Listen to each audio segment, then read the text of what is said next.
Jazakumullah khairan. Ya, tadi kita dengarkan ya banyak ilmu yang kita dapatkan dari para tamu kita dari Hadramut, dan sekarang insyaallah kita akan dengarkan juga tausiah dari Habib Ahmad dulu atau Habib Ali dulu ini.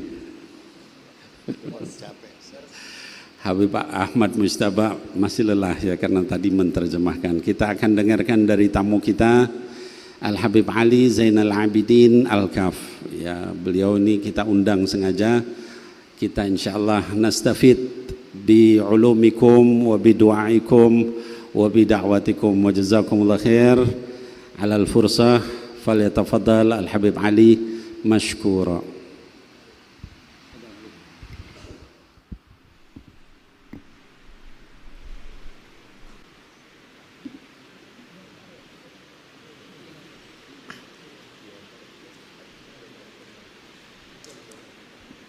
الحمد لله نحمده ونستعينه ونستغفره ونعوذ بالله من شرور أنفسنا ومن سيئات أعمالنا من يهده الله فلا مضل له ومن يضلل فلا هادي له أشهد أن لا إله إلا الله وحده لا شريك له وأشهد أن سيدنا وحبيبنا وعظيمنا وقرة أعيننا ونور قلوبنا محمدا عبده ورسوله اللهم فصل وسلم وبارك وكرم وعظم ومجد وتكرم وتحنن على سيدنا محمد وعلى آله وصحبه أجمعين سبحانك لا علم لنا إلا ما علمتنا إنك أنت العليم الحكيم اللهم إني أعوذ بك من علم لا ينفع وعمل لا يرفع وقلب لا يخشع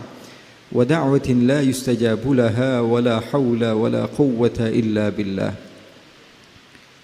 Hadirin yang dimuliakan oleh Allah Subhanahu wa taala, yang mendengar secara langsung atau yang menyaksikan secara live, Allah Subhanahu wa taala berikan kenikmatan yang begitu besar kepada kita. Pada malam hari ini Allah Subhanahu wa taala mengumpulkan kita bersama-sama berzikir kepada Allah, bersalawat kepada Nabi besar Muhammad sallallahu alaihi wa ala alihi wa sahbihi wasallam, dan membuktikan kesetiaan kita kepada guru kita Al-Habib Mundhir bin Fuad Al-Musawa. Karena setia adalah satu sifat yang sulit, satu sifat yang susah. Terkadang kita mencintai seseorang bukan karena hati, akan tetapi karena sesuatu yang dimiliki oleh orang tersebut. Namun orang yang mengedepankan hati adalah pecinta yang sesungguhnya. Terkadang kita mencintai seseorang karena dia terkenal sehingga kita menempelkan diri kita dengannya, supaya kita mendapatkan sesuatu yang dia dapatkan. Terkadang kita mencintai seseorang karena dia memiliki harta, dan kita berharap dengan dekatnya kita kepadanya akan dimudahkan untuk mendapatkan harta sebagaimana dia mendapatkan harta. Terkadang kita mendekat kepada seseorang karena ilmunya, sehingga kita berharap dengan kedekatan kita kepadanya kita mendapatkan ilmu orang tersebut bukan tulus dari hati. Rasulullah sallallahu alaihi wasallam adalah sosok insan manusia yang membuktikan arti wafa yang sesungguhnya. Bagaimana Nabi besar Muhammad sallallahu alaihi wasallam mencintai kaum Ansar sehingga Rasul sallallahu alaihi wasallam mengatakan bahwa kalau saja bukan hijrah, tentu saya adalah salah satu daripada golongan kaum Ansar. Nabi Muhammad sallallahu alaihi wasallam, sehingga di dalam kehidupan Rasulullah sallallahu alaihi wasallam kita perhatikan kesetiaan Rasulullah bahkan kepada orang yang sudah tidak ada sekalipun. Sayyidatuna Khadijah Al-Kubra yang kita bacakan qasidah Sa'duna fid dunya fawzuna fil ukhra. Sayyidatuna Khadijah Al-Kubra adalah sosok insan yang kita lihat dengan apa yang kita baca bahwa beliau sudah meninggal, akan tetapi seseorang yang sudah meninggal sekalipun bisa menjadi bahan untuk seseorang yang mulia seperti Sayyidatuna Aisyah cemburu kepadanya. Orangnya sudah meninggal, Tapi Sayyidatuna Aisyah mengatakan bahwa saya tidak pernah cemburu kepada siapapun seperti rasa cemburu saya kepada Khadijah. Ini membuktikan rasa setia, sikap setia Rasulullah SAW begitu luar biasa. Di dalam riwayat Sayyidina Anas bin Malik dikatakan Rasulullah tidak memiliki sesuatu atau membuat makanan kecuali mengatakan, bagikan ini kepada sahabat-sahabat Khadijah.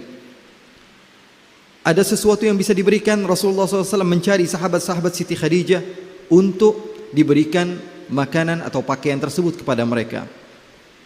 Ini adalah salah satu sikap setia baginda Nabi besar Muhammad sallallahu alaihi wa ala alihi wasallam. Sayyidatuna Aisyah sampai mengatakan, yang diriwayatkan oleh Sayyidatuna Aisyah sendiri, bahwa beliau mengatakan bahwa, ya Rasulullah, bukankah Allah Subhanahu wa taala telah menggantikan Khadijah dengan wanita yang masih muda seperti saya? Maka Rasulullah SAW katakan, tidak wahai Aisyah, dia beriman kepadaku di saat orang semuanya tidak beriman kepadaku. Dia membenarkan ajaranku di saat semua orang mendustakanku. Dia membesarkanku di saat semua orang mengkucilkanku. Sallallahu alaihi wa ala alihi wa baraka wasallam. Oleh karena itu, ini momen yang tepat untuk kita membuktikan rasa setia kita kepada guru kita. Al-Habib Mundhir bin Fuad Al-Musawa mengajarkan banyak hal kepada kita. Saya teringat ketika saya belajar di Pondok Pesantren Darul Habib, kurang lebih tahun 1999 sampai tahun 2000 atau 2001, Sayyidul Habib Mundhir Al-Musawa selalu mendatangi pondok, selalu datang ke tempat kami, karena ketika itu beliau tinggal di Cipayung, Bogor. Maka beliau menyempatkan diri untuk datang karena mengingat bahwa sesungguhnya guru kami Al-Habib Naufal Al-Kaf mengajar di Pondok Pesantren Al-Khairat dan diingat oleh muridnya Al-Habib Mundhir bin Fuad Al-Musawa. Al-Habib Mundhir mengajarkan kepada kita arti daripada kesetiaan yang sekarang banyak hilang daripada murid-muridnya, yang banyak hilang daripada pecinta-pecintanya, yang banyak hilang daripada generasi yang kita hadapi sekarang. Mungkin kita memiliki bi'ah yang sudah berbeda atau circle yang sudah tidak sama.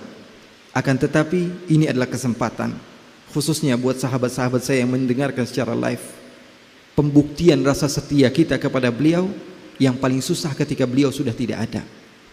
Dan alhamdulillah Allah Subhanahu wa taala memberikan keberkahan keberadaan guru kita, orang tua kita, Sayyidil Walid,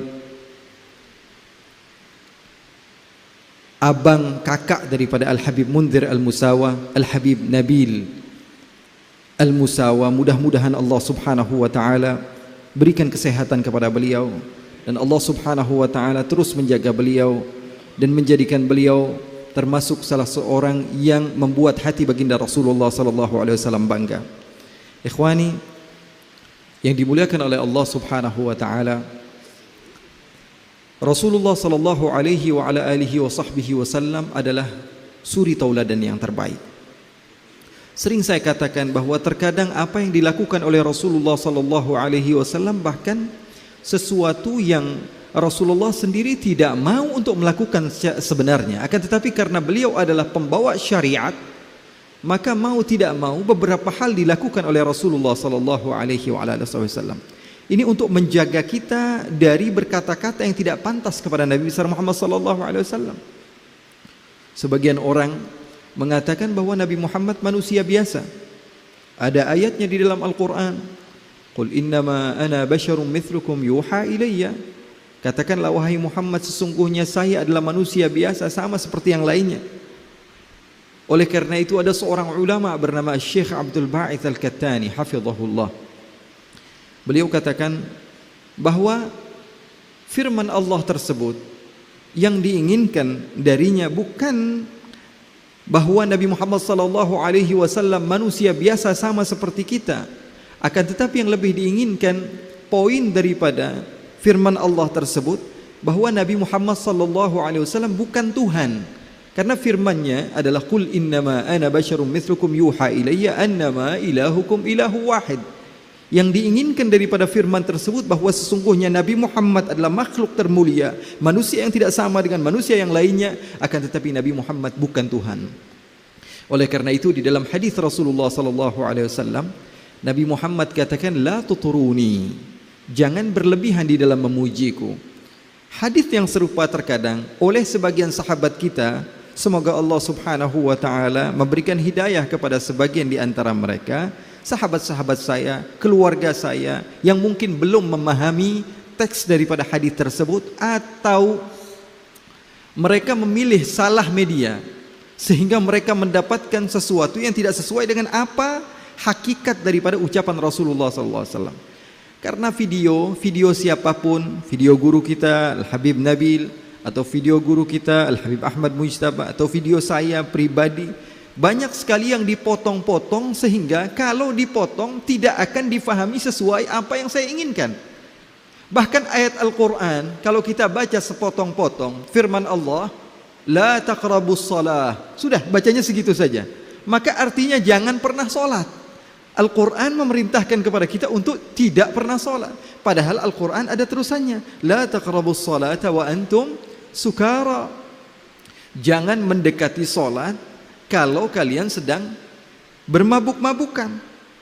Tapi kalau ayatnya tersebut dipotong, maka yang ada justru malah menjadi sesuatu yang tidak sesuai dengan apa yang diinginkan oleh Al-Quran.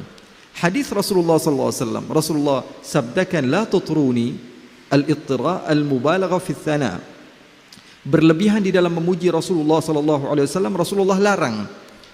Tapi setelah ucapan la tutruni, Nabi Muhammad seakan memberikan definisi bahwa berlebihan di dalam memujiku adalah kama atratin nasara Isa bin Maryam.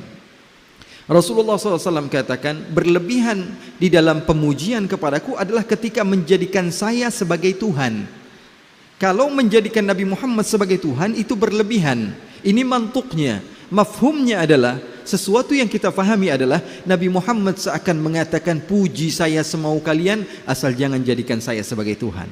Sallu ala Nabi Muhammad. Justru hadis ini memerintahkan kepada kita untuk memuji Rasulullah dengan segala pujian, akan tapi setelah itu Rasulullah SAW membatasi, jangan berlebihan. Berlebihan artinya menjadikan saya sebagai Tuhan. Tidak ada satupun di antara umat Rasulullah SAW yang menjadikan Nabi Muhammad SAW sebagai Tuhan. Semua memuji Rasulullah SAW dengan pujian-pujian yang terbaik dari yang mereka miliki, dan insya Allah akan sampai kepada Nabi besar Muhammad SAW. Da'mat da'athun nasara fi nabiyyihimi wahkum bima syi'ta madhan fihi wahtakimi. Puji Rasulullah SAW semau kita. Yang terpenting jangan dijadikan Rasulullah SAW sebagai Tuhan. Ini yang kita sayangkan dan kita berharap, dan saya yakin ada beberapa sahabat-sahabat saya yang sedang mendengar pada malam hari ini yang tidak terbiasa dengan pujian-pujian kepada Rasulullah SAW, yang tidak terbiasa mendengar maulid Nabi besar Muhammad SAW. Maunya itu kita sama. Kita ini semuanya mengharap ridhanya Allah dan ridha baginda Nabi besar Muhammad sallallahu alaihi wa ala alihi wa sahbihi wasallam. Ikhwani yang dimuliakan oleh Allah Subhanahu wa taala, oleh karena itu Nabi Muhammad sallallahu alaihi wasallam tidak pantas dikatakan atau disandarkan kepada Nabi Muhammad apa yang disandarkan kepada manusia biasa.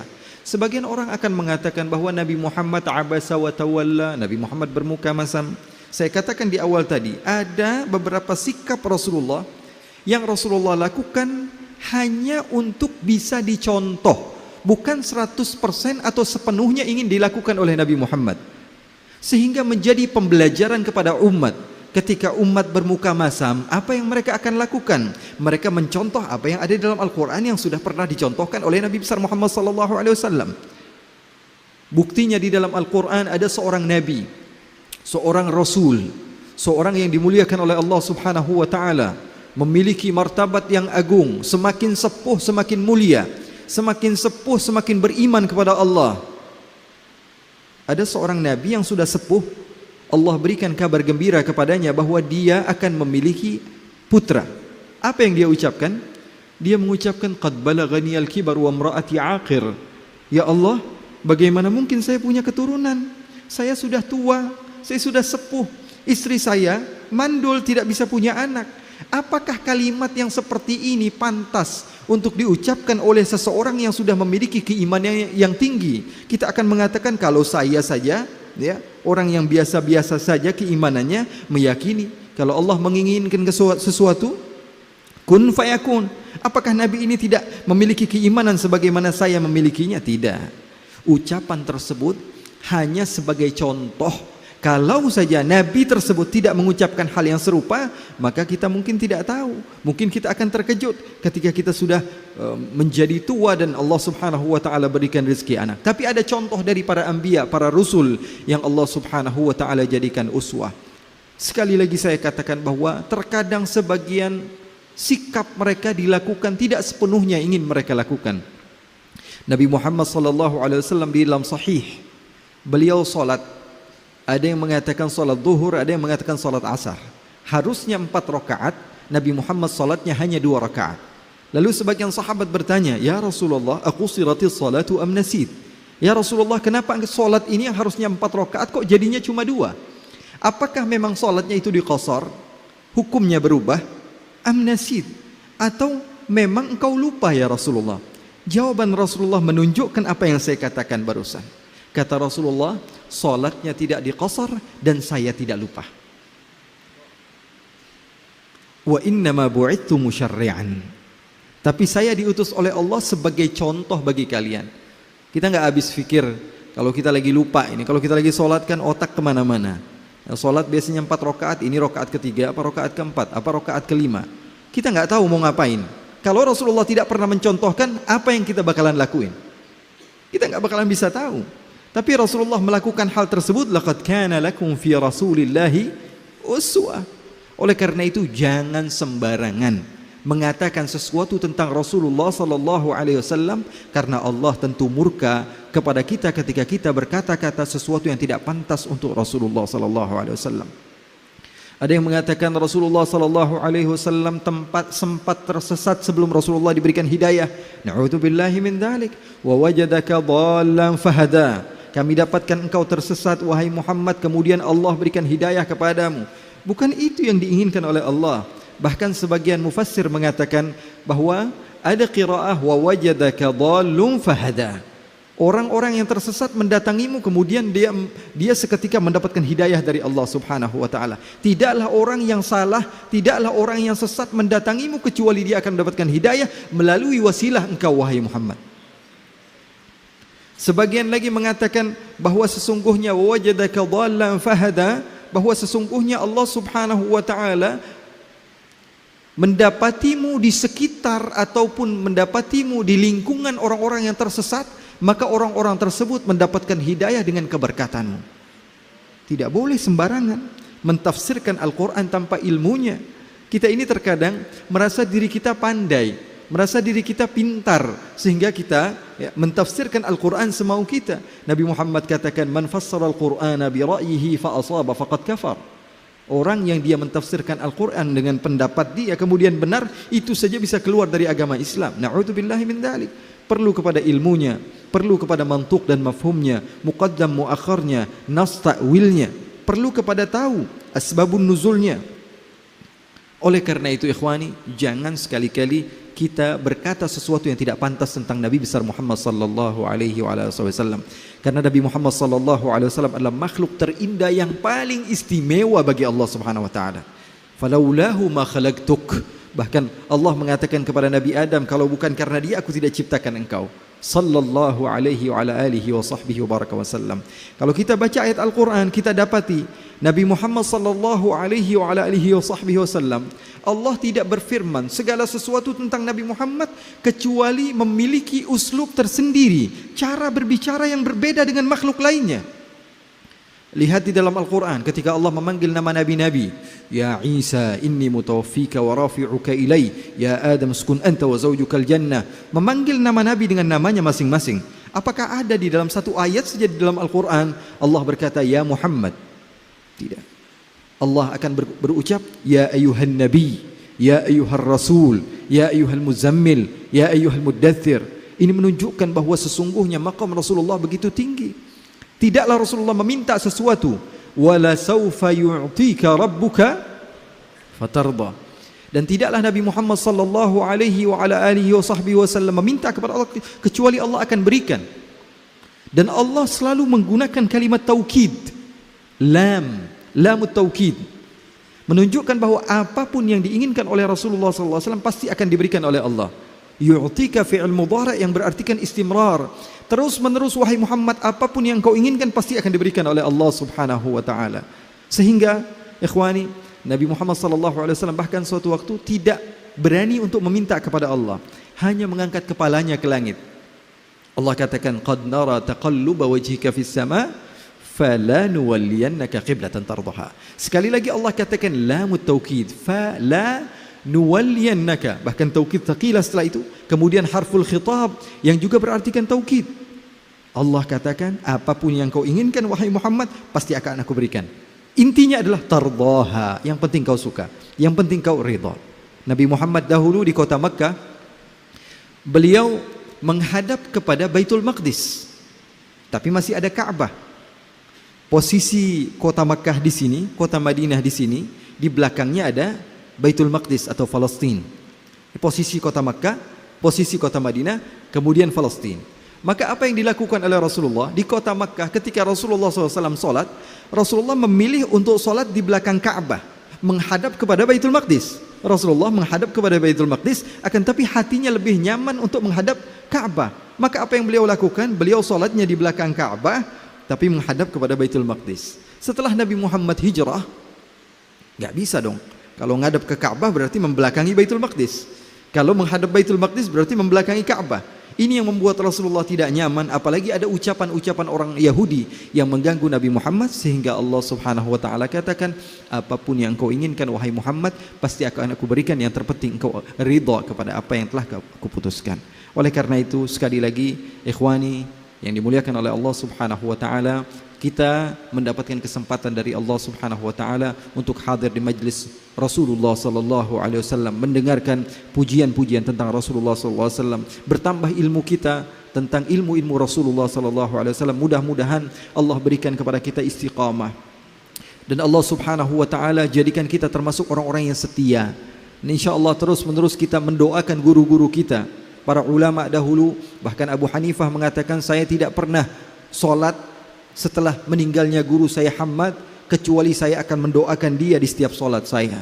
Al-Imam Syafi'i juga begitu, ya, karena mereka itu menjaga widad, mahabbah, cinta dengan pembuktian, bukan hanya sekedar dengan ucapan saja. Mudah-mudahan Allah berikan keberkahan dan Allah menjaga guru kita Sayyidil Walid Al-Habib Hud Al-Habsyi. Mudah-mudahan Allah Subhanahu wa taala jadikan kita termasuk orang-orang yang saling cinta mencintai karena Allah. Saya mohon maaf karena saya datang ke tempat ini untuk mengambil keberkahan dari guru-guru kita, dan insyaallah Allah Subhanahu wa taala menjaga kita dan memberikan kepada kita ilmu yang bermanfaat. Wa sallallahu bi jamalika wa jalalika ala sayyidina Muhammadin warzuqna kamal al-mutaba'ati lahu zahiran wa batinan fi afiyatin wa salamah. Walhamdulillahi rabbil alamin. Wassalamu alaikum warahmatullahi wabarakatuh. Ya arham